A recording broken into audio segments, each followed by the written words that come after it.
श्री गोपाळ कृष्ण भगवान की जय। लीळा नंबर 466।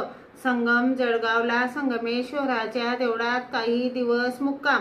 सर्वज्ञांना मिरे गावाला सकाळचा पूजा वसर झाला। मग सर्वज्ञ संगम जळगावला संगमेश्वराच्या देवळात आले। तेथे 5 रात्र सर्वज्ञ श्री चक्रधर स्वामी यांचा मुक्काम झाला। तेथे मल्लीनाथाच्या देवळात पूजा वसर व जेवण होत असे। सर्वज्ञ श्री चक्रधर स्वामी खूप दयाळू, मयाळू, कनवाळू, कृपाळू आहेत। तुम्ही सर्वज्ञ श्री चक्रधर स्वामी यांचे नाम जपा, भरपूर नाम जपा।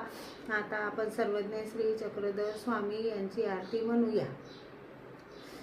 आरती प्रभु मेरे तन मन धन की, दीजो प्राप्ति मुझे अपने चरण की।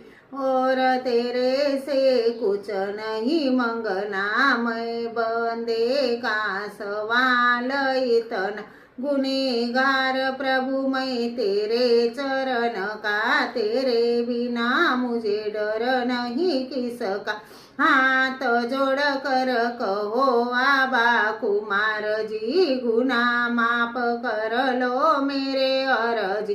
आरती प्रभु मेरे तन मन धन की, दीजो प्राप्ति मुझे अपने चरण की। दीजो प्राप्ति मुझे अपने चरण की।